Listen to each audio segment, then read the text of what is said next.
Hi, my name is Henggao. I'm new to the Vue DC community. I joined back in November, and that was also when I started learning about Vue.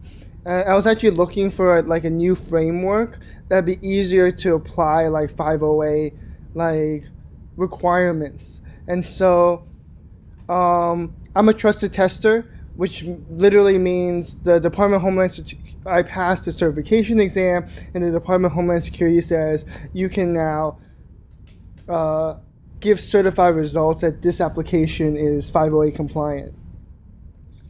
And so it's pretty legit, actually.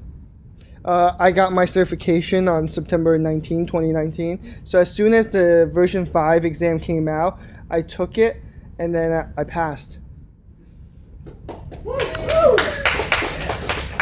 So you may be wondering, what is Section 508?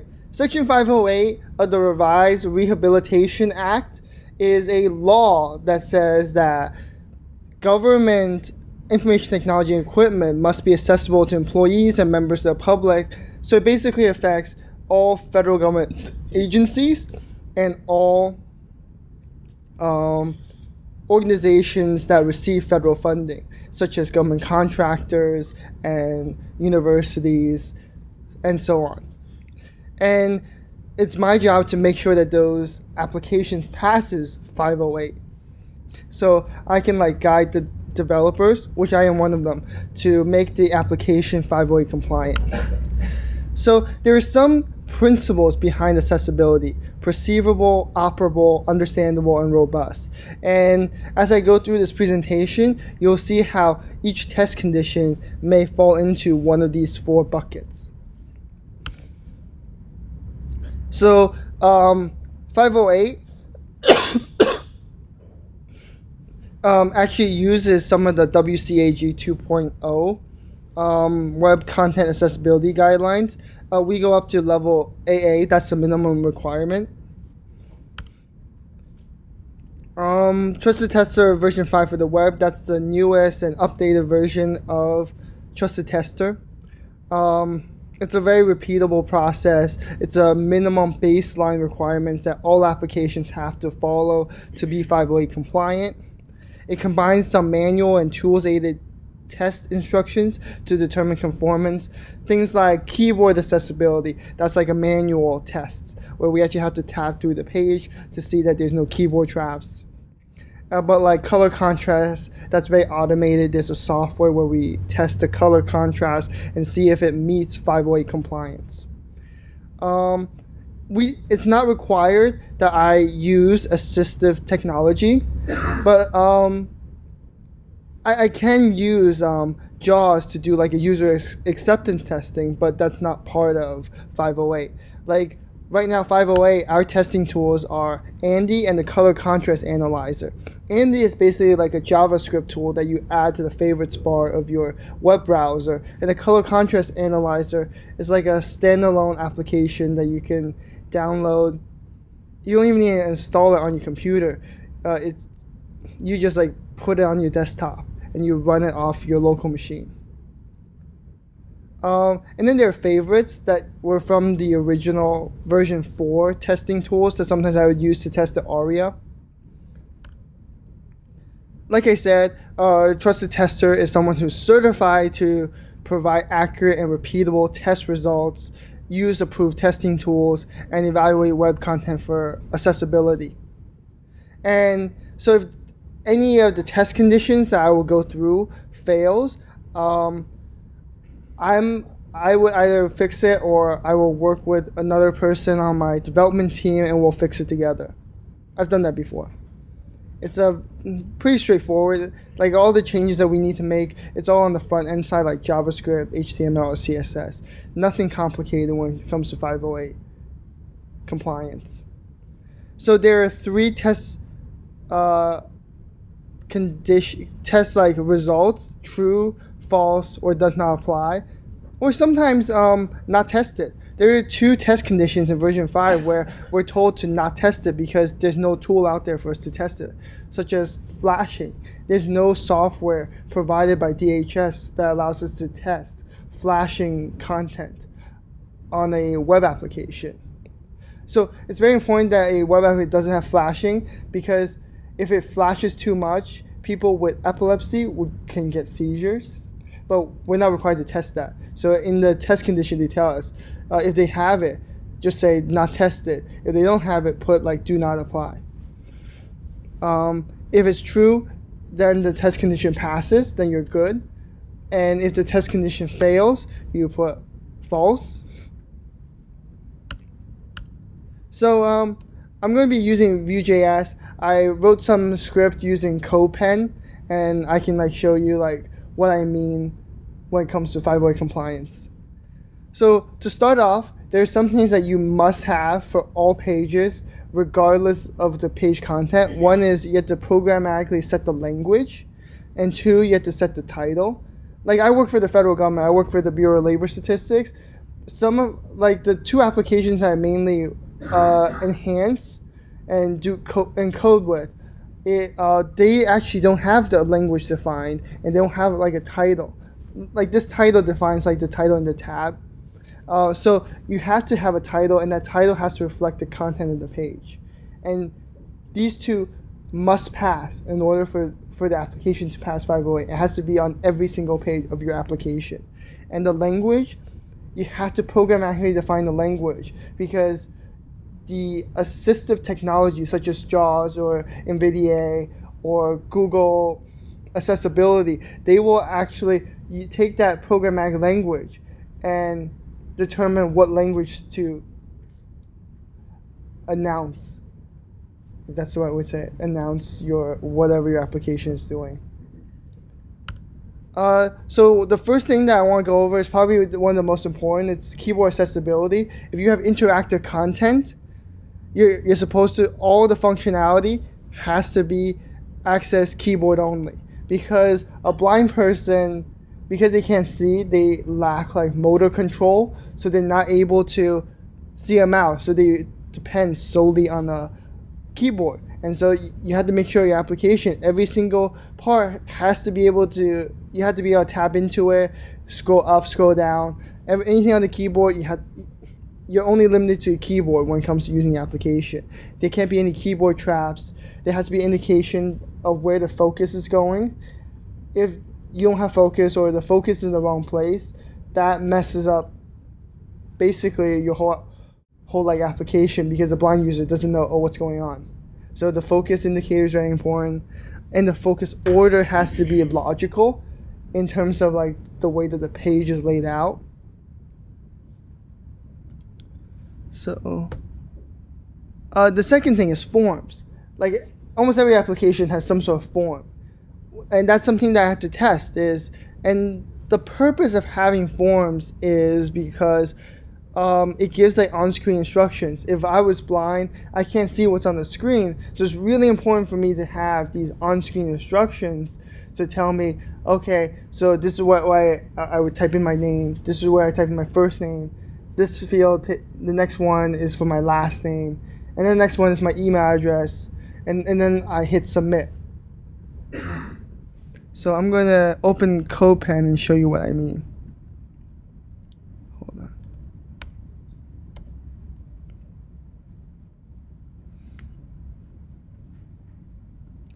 on. I'll do it later. So the next thing is tables, data tables. In version 5, this is something that's new. In version 4, which I also studied the requirements, they didn't separate between data tables and layout tables.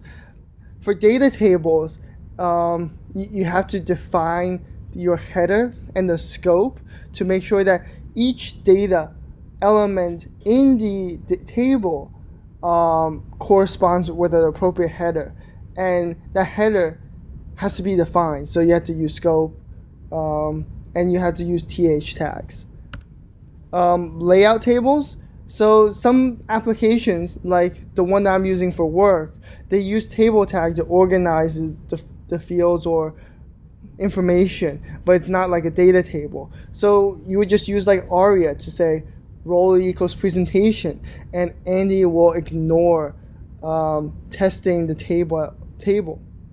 And it'll just say it's a presentation table. You don't have to test for like table structures. Links and buttons. Links and buttons are really important. Almost every application has them, probably for your navigation bar. And the links and buttons, you have to have like an accessible name, title, and when you put your focus on it, there can't be like an unexpected change in context. What I mean is some application, when you put your focus on it, it changes context without notifying the user. So the page changes, but someone who's like blind doesn't know what's going on. Images is pretty straightforward. Like every image, if you use like an alt tag or a title, you tell Andy or you tell JAWS that, so this is an image of an elephant, and then there's a title that says elephant. That'd be compliant. Basically, JAWS would, whoever's using JAWS knows that there's an image of an elephant on the page. And if there's no accessible name and description, there's no accessible name and description for decorative images. So for decorative images, same thing as layout tables, you just set it role equals presentation. It's like an ARIA syntax. This one's really important. So adjustable time limits. The purpose behind adjustable time limits is someone who's blind can't see. So they don't want someone who's blind to be working on an application, doing their job, and then suddenly the application times out. So there has to be a way for you to extend time multiple times, or the time limit is greater than 20 hours. Well, there is like an exception.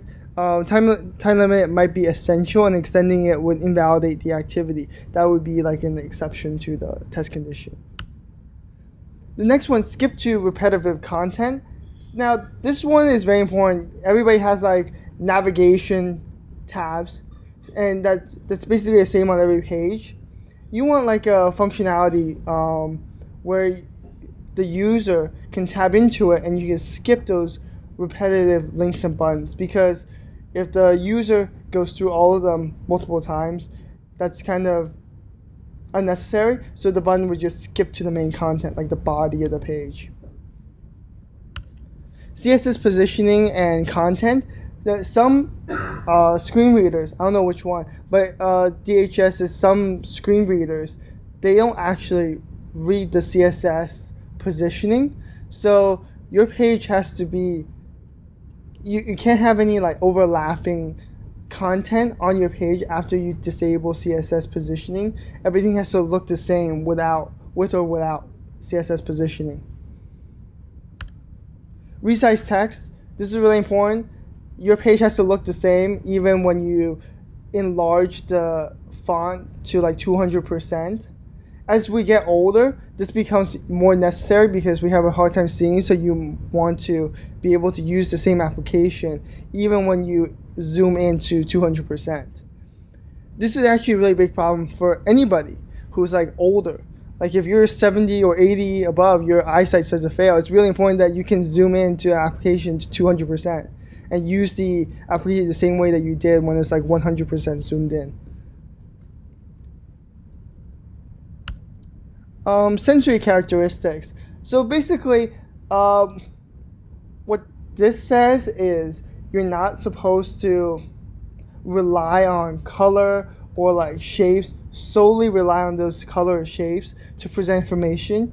They want you to use a combination of them. So if someone was colorblind and you put like a bold-faced instruction in red to draw attention to the user, if they were colorblind, they can't perceive that shade of red. So you're better off adding like asterisks before those instructions to give that person an indication that the instructions are important. And most important is the color contrast. So the color contrast has to be 4.5 to 1. That's a minimum requirement. You have to make sure that the foreground and the background, that contrast is 4.5 to 1. Content structure, very easy. If you're using headings, the headings has to be logical as it goes from the top of the page down to the bottom of the page. and all the parent lists are programming identified according to their type, like unordered and ordered lists. I think that's all I have to say today. Thank you so much for your time. Thanks for having me.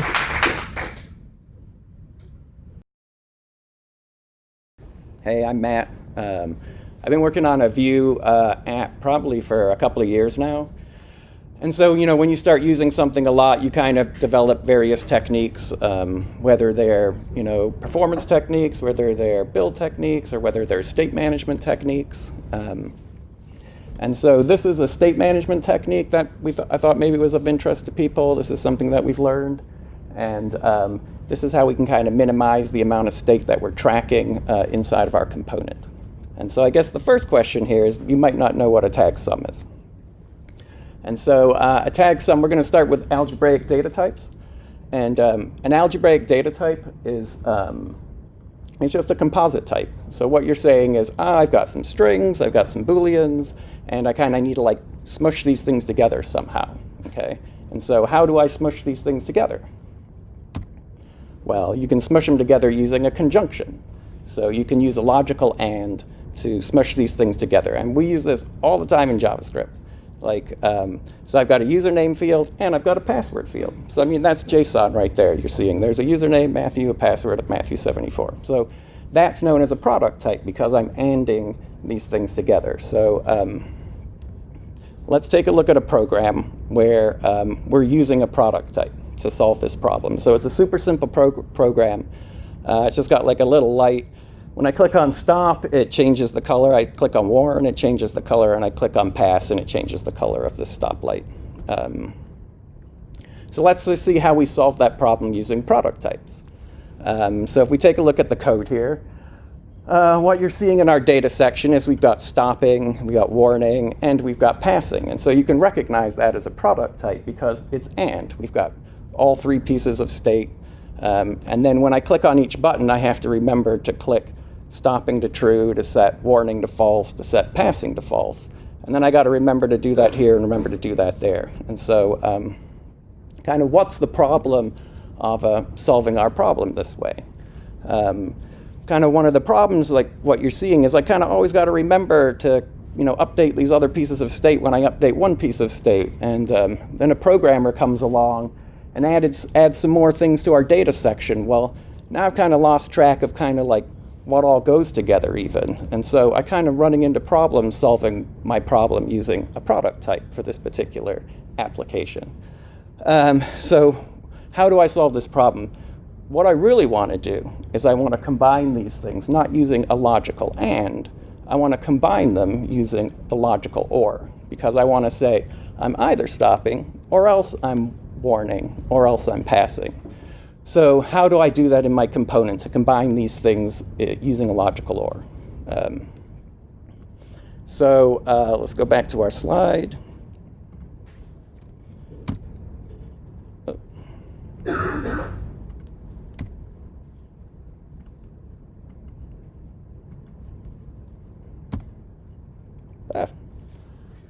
Okay, well, I'll just leave the slide there. I've been having troubles with Keynote in Catalina. I don't know what's going on, but anyways, this is a sum type.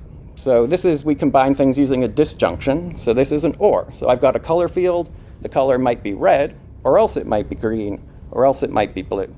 And so there's not kind of really a way to do that in JavaScript because, JavaScript is like an early 90s language. It descended from Java. Java just had product types. Modern languages, whether you work Swift or Kotlin or something, you're going to have both types. You're going to have disjunctions as well. So you might hear them called discriminated unions. You might hear them called algebraic data types, just as generic. But anyways, so let's see, how can we do this in Vue when we want to solve our problem? So let's take a look at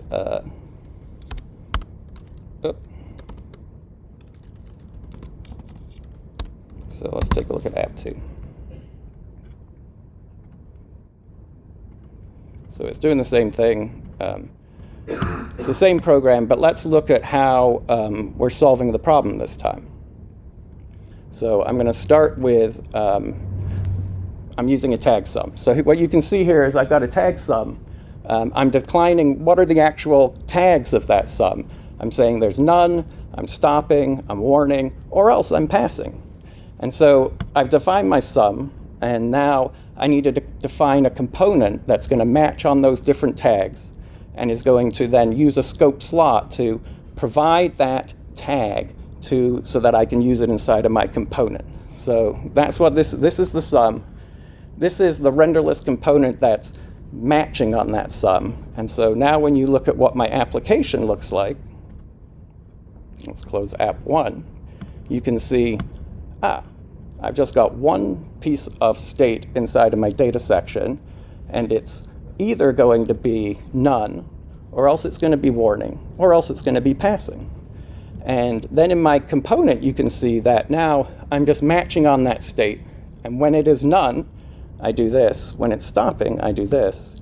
When it's warning, I do this. And when it's passing, I do this. So, so let's take a look then, like kind of how I could potentially package these up in a little bit friendlier way to package them up. So we're going to take a look at app 3.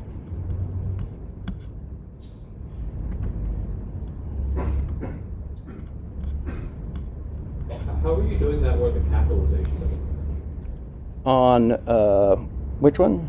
Your folders are named lowercase app, but you're typing uppercase app, and it's still working?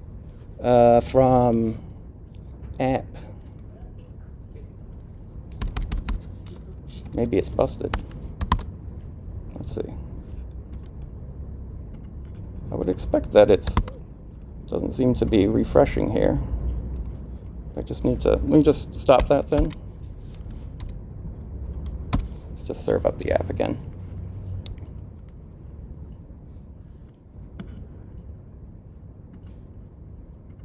Yeah, that looks better. So what I'm doing here now in app 3 is what I'm doing is packaging up my tag sum and packaging up the component that matches on that sum. And I'm packaging up the sum itself, and I'm offering that up as a mix-in then to the component. So now that I have access to the underlying value, I have access to the tag sum itself. Now I can do things like, I can disable this particular button when the signal.warning is equal to the value of the signal. And I can disable it there as well. And so, so let's take a look now at like, when does this really start to shine? Is like when I've got quite a complicated component that really has this case where the state inside of the component really is this or this or this or this or this. So let's look at app number 4. Let's hope it rebuilt that time. So it's just a simple app where I'm going to log in. I'm going to click the sign in button. It's going to spin. It's going to tell me, your account is locked. Okay, so I tried to sign into this thing. Now let's just try it a couple of more times. And yeah, you got in that time. Okay, so I got granted a token. So let's take a look then at what that app looks like. So you can see that we've got this login failure somewhere. Well, let me start with the remote data. So, I'm sitting there in my component. I haven't asked to log in yet, or else I'm in the process of asking, and then once I got back, I failed to log in, or I succeeded with my login. And in the case where I failed to the login, that actually is another tag sum, which tells me the reasons why I failed to log in.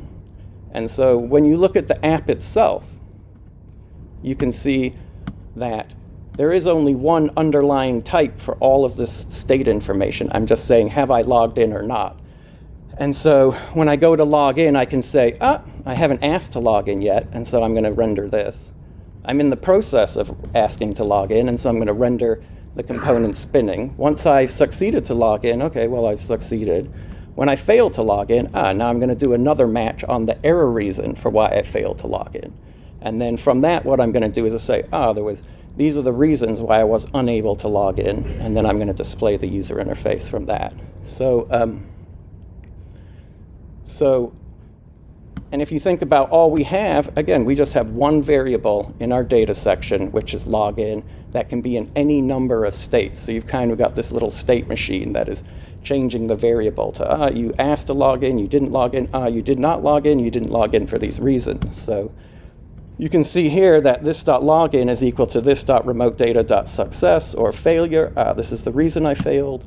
And again, you're only ever you've got this mutually exclusive state as opposed to using a product type, which you can see how complicated this would become because you're going to end up with tons of variables and you're going to kind of lose track of what you're even doing. But what this is doing is because we're combining these things using a logical OR, is it makes the state inside of our component very easy to understand and really very easy to reason about why we're displaying something, because I'm just matching on the state and then I'm going to match on the reason I failed and I'm going to display something. So what I would suggest is when you look inside of your components and you're seeing that you're always using products everywhere, you might want to think, could I potentially use a tag sum somewhere? Because the way I want to combine these things really is an OR condition, and that's really why you would use a tag sum. So.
So my talk today is going to be about OAuth and implementing it in your Vue.js application. So you've all kind of seen the functionality where you go to a website and it says, rather than log in with your username and email, it says sign up with Facebook or log in with Google or Apple or GitHub or whatever provider you're interested in, Slack, etc. So that's what I'm going to be talking about. A little bit about me. I'm a software engineer at a company called The Motley Fool in Alexandria. And I've sort of become the, what do they call it, like cheerleader or what they call it, tech evangelist. So I'm that. I'm sort of the tech evangelist for Vue.js in the company. So I kind of started out building a little Vue.js prototype, and it's just kind of taken off, and more people have been interested in it. All right, so a little bit about OAuth. There's actually two versions. There's version 1.0 and version 2.0, and the 1.0 is deprecated at this point. It's a lot harder to use, and a lot of providers have already dropped their support for it. So when you hear OAuth currently, it means OAuth 2.0. So let's take a little example. If your app, say Runkeeper, wants to be able to log users in using third-party providers like Apple, Facebook, Google. This is sort of the workflow that they would use to get their OAuth set up and how it all works under the hood. So let's say your app, Runkeeper, or whatever it is, wants to implement OAuth.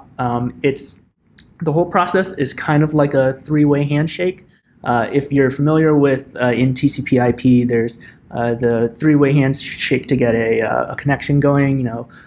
There's like a SYN, and then an ACK, and then an ACK, and then once the second ACK comes around, the third part of the handshake, you start sending data. That's sort of the analogy. That's similar to how OAuth works. It is also a three-way handshake. So you start at your app, and let's say you want to be able to log in with Facebook. The first thing you do is you send a request to an endpoint on Facebook. So in this case, like facebook.com/v5/dialog/OAuth, that's going to punt the user over to Facebook's website, and they're able to log in using their Facebook credentials. So they'll have a little pop-up that says, what's your username, what's your password. They enter all that stuff in, and they get greeted with another dialog that just is basically ask for permission to give third-party integration to Runkeeper or whatever your app is, and to share their username, their email, and their avatar. So after that, after the user logs into Facebook, Facebook is going to punt the user back to your app, and it's going to give you, along with that, a little piece of data called the code. And this code is just a random alphanumeric string. And what you're going to do with this code is you're going to use it and punt the user back to Facebook again, this time to a different OAuth endpoint, the second part of it. So in Facebook's example, it would be like graph.facebook.com/v5/OAuth/access token. You would send that same piece of code over to Facebook. And once you do that, the second time around, Facebook is going to punt the user back to you with the information that you requested. So in this case, it's your name, your email, and your avatar. There's this concept of scopes in OAuth, and so most websites will provide a type of information called basic scope, which is just your name, your email, and your avatar. That's if you request that, most websites will just give it to you without fuss, for free, basically. But if you wanted additional data from Facebook, say their friends list or what pages they've liked, you need to request further permission and additional scope in addition to just the basic scope, which is your name, email, and avatar. So most websites give away basic scope for free, but it would take a little more, leg twisting to get other pieces of information. But that's basically how OAuth works. Lastly, along with the name and email and avatar, the OAuth provider is going to give you an access token. That access token is another alphanumeric string that's going to be used kind of like an API key. They give you this access token, and it is basically the user's identity in lieu of their actual username and password. So to identify now John uniquely on Facebook, I'll be identified with the access token XYZ789, and then I can use that access token to request additional scopes if I've been granted those. So like friends lists or whatever. You just send it to one of Facebook's endpoints, like the friend list endpoint, and send along your access token, which uniquely identifies you, and you get back that information if you've requested it beforehand from Facebook. So that's kind of in a nutshell how the OAuth like workflow kind of works. It's actually a spec on the web, so every OAuth provider basically is outlined like this. And so whether it's Facebook or Google or Apple or GitHub or Slack or any other, they all do this three-way handshake kind of ordeal. Okay. So what are the pros and cons of implementing OAuth versus just hand rolling out a native login capability on your app? So the pros is it prevents storing sensitive information on your own database. Because we all know that implementing secure and reliable login, including cryptography and encryption, making sure that your passwords have a salt to them, making sure they're not prone to rainbow attacks or other sorts of cybersecurity attacks. It's difficult. You've got to get it right the first time around. You can't go like halfway with security, right? It's either if you go halfway, then your website's basically insecure. So it's an all or nothing ordeal, and getting login right the first time is very difficult. It prevents you having to worry about that. You're just handing off the login process to Facebook or Google. It also avoids the yet another password problem to remember. There's a bajillion websites out there. It's hard for people to remember their username and password for each one. So I might not remember my username and password for Runkeeper, but if I remember my credentials for Facebook, I can log in through Facebook, and it's yet another password username combination that I don't need to remember for every single website. So it avoids that. And then thirdly, one of the pros is that many websites like Facebook or Google have more secure login mechanisms than you could hand roll out by yourself. So, including two-factor authentication, using your IP to cross-check whether you're logging in from a known place that you usually are, or using like rotating key fobs or Google Authenticator, one of those like 6-digit keys that change every 30 seconds and you got to enter it in. Those are things that Facebook and Google and other websites have already implemented to make their logins more secure, and you can piggyback off of those. So just for instance, a story is that I got an email from Facebook one time asking if I just logged into my Facebook account from Singapore, which I was like, no, I did not. So basically, they're using IP geolocation to just cross-check whether logins are valid or not. And in that case, like if someone busted into my Facebook account from Singapore, if you didn't have that sort of mechanism on your own website, it'd be hard to hand roll out. So the cons are that for OAuth, it requires the user to already have like a Facebook account or a Google account or a GitHub account. So you've already kind of eliminated a certain section of the population that might not use these websites. So it already requires the user to have one of these accounts. And if for some reason your Facebook account, your Google account does get hacked, which happens, your own website gets hacked. If someone's cracked a person's Facebook password or Google password, then they've basically cracked your password because you're just piggybacking off of the login process of that third-party website. So for better or for worse, you're ceding control of your login process to these third-party websites and the security risks that are involved in that. And thirdly, what happens if someone closes their Facebook account? Are they locked out of your app as well? So for instance, if I've been using Facebook to log into my Runkeeper, and then I suddenly decide, oh, well, I don't like the privacy settings on Facebook, I'm going to close my Facebook account. Am I suddenly locked out of being able to log into Runkeeper now just because I've been using Facebook to log into all these apps? How do I log into an app when I've never created an account for it and I've been using Facebook and I close my Facebook account? So TLDR, in summary, you've got to weigh the potential business use cases for implementing OAuth versus native login. It's not just like OAuth is the new hot thing and everyone should jump on the bandwagon.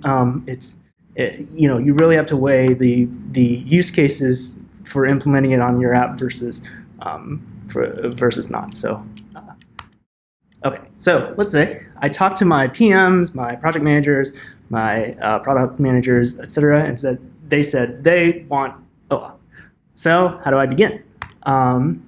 First, you've got to create a developer account on whatever provider you're choosing. So we'll use Slack as the running example for this. So you go to api.slack.com, create a developer account there, or like api.facebook.com or google.com or whatever. Create a developer account. And after you do that, they're going to provide you with 3 pieces of information. The client ID, the client secret, and the redirect URL. And this redirect URL, they don't provide it. You have to actually enter in a list of valid redirect URLs. I'll speak about what each of these things are coming up. But suffice to say that these 3 key pieces of information are what you're looking for. And the secret is a secret, so don't store it in source control or whatnot. It's supposed to be kept private. Okay. And so the same is true for Google, Facebook. They might call it different things, like instead of client ID, Facebook calls it app ID and app secret, and instead of redirect URL, it calls it website. But same 3 pieces of information, they just might use slightly different terms. All right, so the second step after creating your developer account is to wire up that first hop in our 3-way handshake. This is the first hop of that handshake. So what you do is you create a little button that says sign in with Slack. Because we're using Slack as the running example here, you create a little button called sign in with Slack. And that button is really just a link that's disguised as a button. So it's just an href, an anchor, an ahref tag. And you pass it a couple pieces of information. You pass it the scope, which I talked about earlier, is just like basic scope, identity basic, identity email, identity avatar. Most providers just give those out for free. So the scope is basic scope. The client ID is what you got when you created your developer account. So remember, client ID or app ID or whatever the provider you chose calls it. Client ID, and then state is an alpha, just a random alphanumeric string that you made up. It's basically just there for security purposes to prevent man-in-the-middle attacks like cross-site CSRF, cross-site request forgery. So security, vector attacks like that. The state is just some random string that you pass to them, and they're going to pass that exact same random string back, so that you know that someone in the middle, if you check the 2 strings and they're the same, you know that someone in the middle didn't intercept the request. So that's all the state is.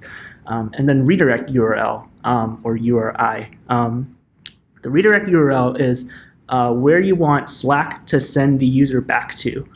So remember, you had to specify that when you created your developer account. You've got to add these. So like, localhost.test.com, if your app is, test or something, you can, that's where you want Slack or Facebook or whoever to pass the user back once they're done logging in. So it's somewhere back to your app. So that is the redirect URL. Oh, and note, it has to be HTML escaped. So instead of like spaces, you've got to actually use the URL encoded UTF value, so like %20 for a space, or I think a comma is like %3C. So you've just got to HTML encode things like spaces. So yeah, you see here like HTTPS, what is that, %3A, %2F, that's : / mycoolapp.com/login. So just make sure they're URL encoded. Okay. So after that, you're at Slack. They've logged into Slack with their username and password. Slack's going to pass them back to you. And more specifically, it's going to pass them back to your redirect URL. So remember, you gave a redirect URL the first time around. After they log into Slack, Slack's just going to punt them back to your redirect URL. So, mycoolapp, whatever it is, .com/login, or wherever you want the user to end up back to your app. Okay, so once that happens, Slack is also going to provide a code as a URL param and the state. Remember, the state is just the exact same random alphanumeric string you sent to them the first time around. They're going to send you back that same string, just as a security measure. But the code is the one that you're really interested in. So this code is what you're going to use for the third hop to get that the user's information and an access token. So basically, you're going to exchange this temporary code, which expires in 10 minutes. You've got to do all this within 10 minutes. So you're going to exchange the code for a more permanent access token in the third step of the OAuth process. And a pro tip, this state variable, it doesn't actually have to be just a random alphanumeric string, even though that's what it's used for. You can inject whatever you'd like as long as it's, URL, the URL bar, as long as the URL bar accepts it. So any sort of string, you can basically rig the state to contain something more useful like JWT or a secondary redirect URL. It might not be recommended in the spec, but I'm just saying the state can contain anything you want. So a story is of using this is that redirect URLs have to be fully qualified. You can't have a wildcard and say anything that ends in mycoolapp.star anything.com.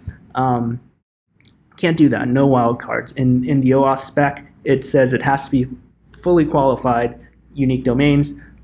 So that's a problem when you have something like Kubernetes and Docker. If your CI/CD pipeline generates just random URLs, for our feature branches, it'll just create a URL that's called feature-mybranch.docker.myapp.com. And so when you have dynamic URLs, we have to actually inject that dynamic URL into the state. And so what happens is our OAuth process actually pumps the user back to our staging environment, which does have a static URL. And then if staging sees that the state has another URL in it, it'll pump the user back to the feature environment, which has the dynamic URL. So that's just an example of a way to use the state to store a piece of information that you might need to modify the OAuth process. But that's all I'm going to say about that. So the third step is our third hop, which once you've gotten that magical piece of code, you use it to send it back to Slack along with your client ID and your client secret. And that is the third step. And really importantly, you can't do this with the front end. Whatever backend you have, use your backend to submit this part of the OAuth process. The reason is because you can't hide the client secret anywhere in your front-end JavaScript code, for instance, with any reliability. If it's being served to the user, even if you uglify or minify or use Webpack and other mangling techniques, you're still exposing your secrets, your environment variables to user land, and it's not going to be secure. So whatever backend ecosystem you have to store secrets and environment variables, whether your backend is like Node.js, Java, .NET, Ruby, Python, Go, etc. Use that ecosystem and do not use the front end to submit this part of the OAuth process. So basically, you're at your app. You then ping your own backend to submit the request for this step. So I'll walk you through a little bit how this works. So let's say you have a login.vue page component. You are going to submit a request to your own backend. So let's say my backend is api.mycoolapp.com. It's going to send a post request to my backend, and here's a Python example, like a Python backend. But whatever backend you're using, this is just for simplification and showing the general steps. And for those who know Python, this isn't even real Python code. Like there's no library called curl, there's no library called env.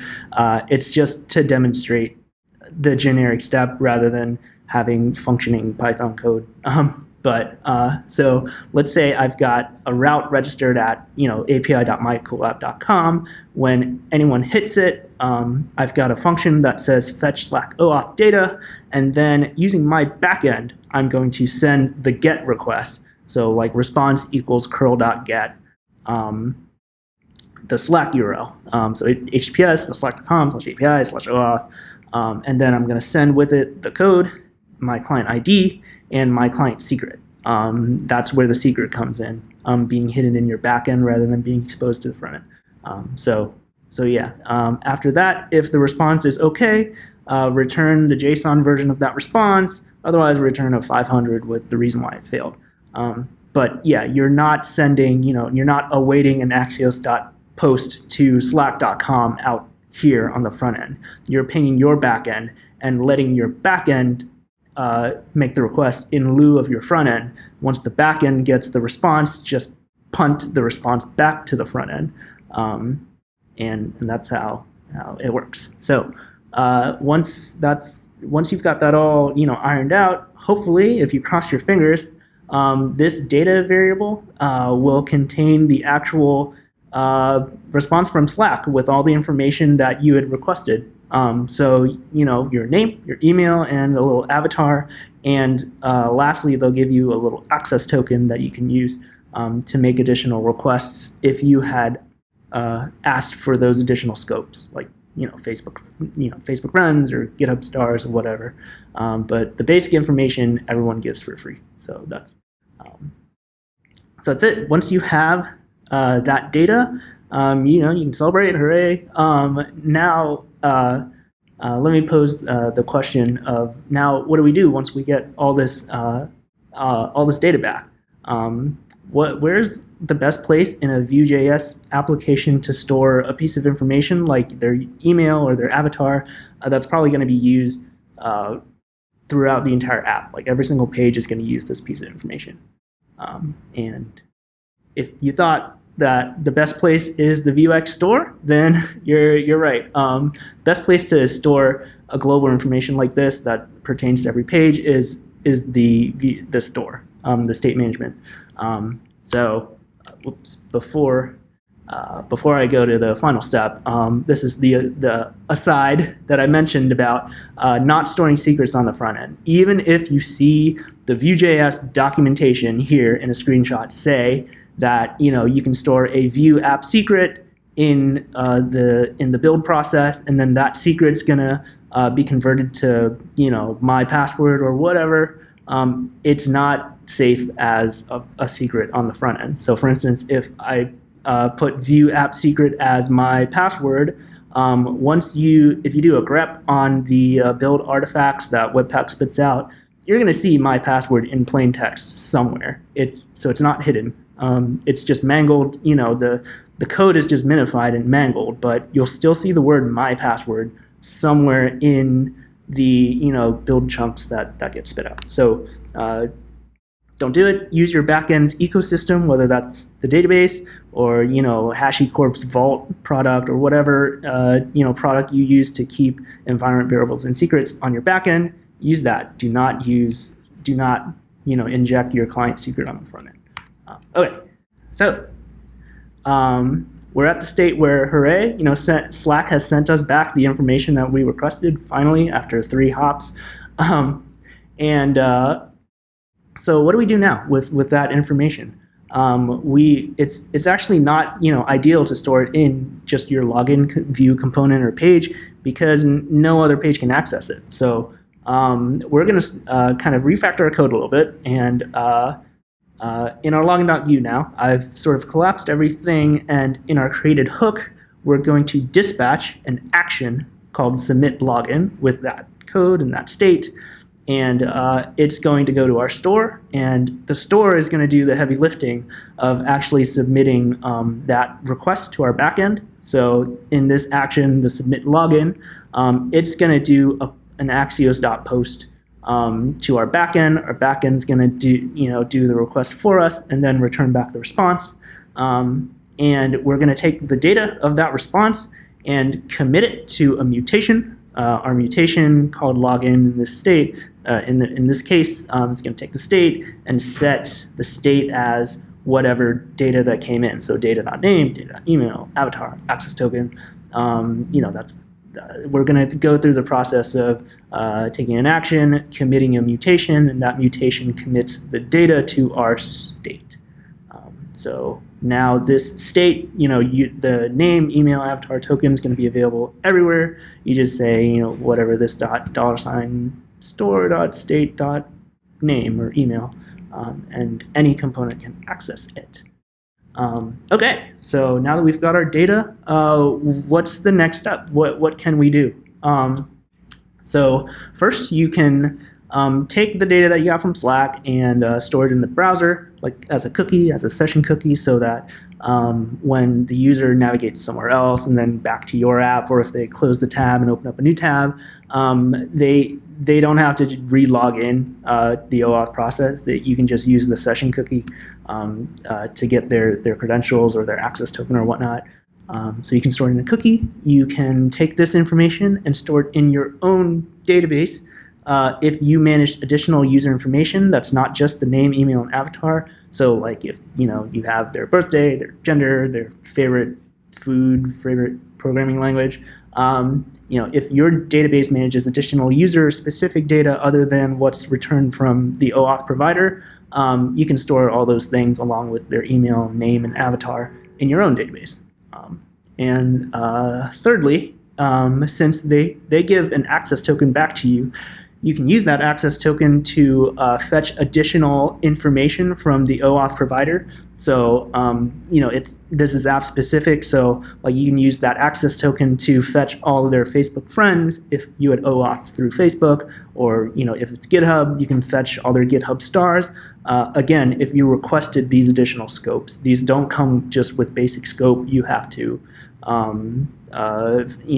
for Facebook or something, you have to physically fill out a form, and Facebook reviews why your app needs to figure out everyone's friend list, and there's some security hoops that you got to jump through to request additional scopes. And the access token serves as the user's identity in lieu of their actual username and password. So it's basically an API key that you can think of it like an API key that gets granted to the user, and it expires once the user logs out. So if I logged out of Facebook and logged back in through the OAuth process, I'd get a fresh new access token, and the old access token I had would be invalidated. So it's basically an API key that gets invalidated when you log out. That's how you can think of it. Okay. So let's say, hey, the backend, this is a Vue.js conference, the backend portion was a little confusing, or I'm not a backend engineer. Can I pretty please just stick to the front end and make everything work just with JS code, no backend whatsoever? The answer is yes. Short answer is yes, but there's a caveat that you need to configure HTTPS on your local host in order to do so. Basically, it's because Facebook, Google, and other OAuth providers require that your redirect URL be an HTTPS redirect URL, and so you can't just use like Webpack Dev Server localhost 5000. It won't work. You've got to configure an SSL reverse proxy in front of your actual local host in order to get HTTPS to work. So it's typically done by configuring an Nginx SSL reverse proxy, or Apache or Microsoft IIS, whatever web server you're using. You're going to have to configure an SSL reverse proxy for that. So that that entails you've got to create a self-signed cert on like let'sencrypt.com or openssl.com. You've got to create a self-signed cert for yourself, and then upload that .pem file or .key file into your Nginx configs, or Apache configs, or whatever web server you're using. So talk with someone on the back end or someone on the DevOps team if setting up Nginx and SSL reverse proxies is unfamiliar, because for most front-end folks, if you've never done this before, it can take a little bit of work. So yeah, most like Google and Facebook, they actually provide just a script tag that you can inject into your front-end code.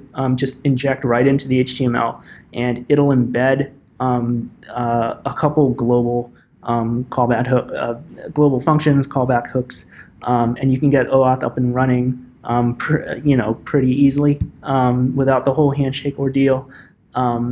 But it also kind of takes away from the understanding what's going on under the hood with the whole handshake and redirect URLs and whatnot. And also, I don't really like injecting like global variables into my into my window object, and so it doesn't use modules or anything. But I will show you an example of how to get that set up.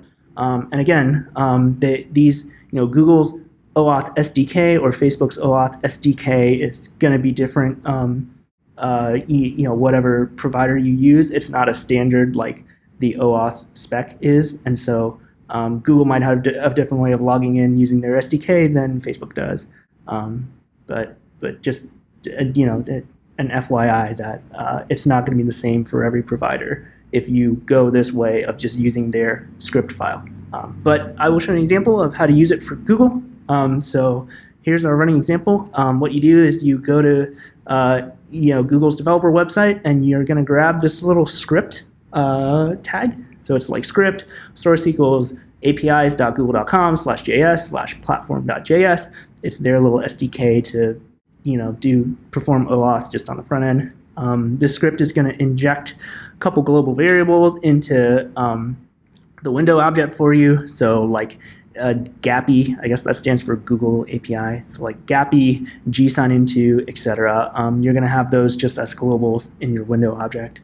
And so what you have to do in your HTML is you have to add a meta tag to the top that declares your client ID. So you just got to add this meta tag right at the top in the header, the HTML head, with a name, Google sign-in, client ID, and the content is whatever your client ID is, .apps.google.use-whatever.com. Next, in your actual .vue file, you've got to add some buttons, and some of these buttons are just pre-built by Google, and you're going to attach some callback handlers to them.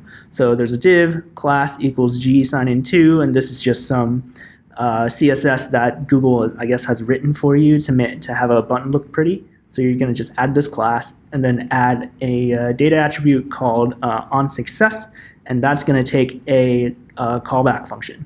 And so the same thing here for a sign-in button. This is for the sign-in button. For the sign-out button, it's an actual real button that you create with a v-on-click handler that also takes a callback called sign-out, and you can make that button look however you want.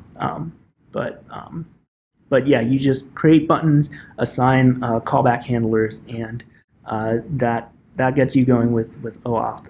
I will walk through Google's version of implementing OAuth. So the on sign-in callback takes a Google user, and you call Google user.getBasicProfile. In that response, you're going to get an auth response, and then you can just pick out pieces of data as getters, basically in the response that you get from get auth response. So like they give you a Google ID equals profileinfo.getID, name equals profileinfo.getName, .get image URL is your avatar, .get email, and .get a token. I guess it's actually a property in the auth response and not a getter function. But yeah, that's how you get pieces of information out from Google's little SDK that they've got. So same thing, and then we do the same thing of committing that data and then pushing the users wherever they need to go. And sign out's the same way. That Gappy, I guess, library, you just call gappy.auth2.getAuth instance, and then I guess it returns a promise. So you await the auth instance.signout method, and then you can go on your merry way in your Vue code of handling a logout. But that's the basic idea. It just makes OAuth kind of easy, but at the expense of actually understanding what's going on under the hood with the handshake and the redirect URLs and whatnot. And obviously, this is Google's way of making it easy and using their SDK. Facebook also has a little SDK. It's basically the same idea, registering callbacks. It's just a couple more callbacks than Google's. And again, every single provider is going to do it differently here on the front-end only version of OAuth. So it's not a spec. You're just relying on their libraries or SDKs to implement it.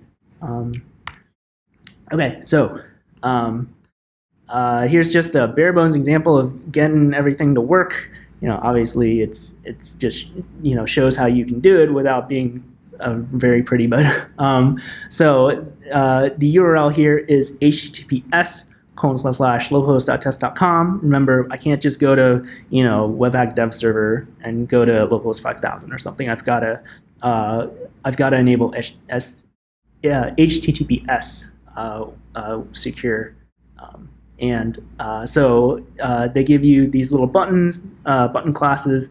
They're like button generators that you can use too. But like for Facebook, they're little button generators that give a login to Facebook button for you. So you click one of those, or Google, same thing. You click Google's little sign-in button. It punts you to Facebook's website, and you log in through Facebook, or it punts you to Google's account website, log in with Google. And after that, it's going to kick off that OAuth handshake. And if all is well and good, you should get punted back to your website with those pieces of data that you requested. So, my name, John Tran, my email, and my little avatar. Same thing with Google, my name, my email, and little avatar. And that is basically how you get the whole thing to work. Thanks for your time, guys. And if you're interested, these slides can be found right here at this URL, speakerdeck.com/JohnKTran/OAuth and Vue.js.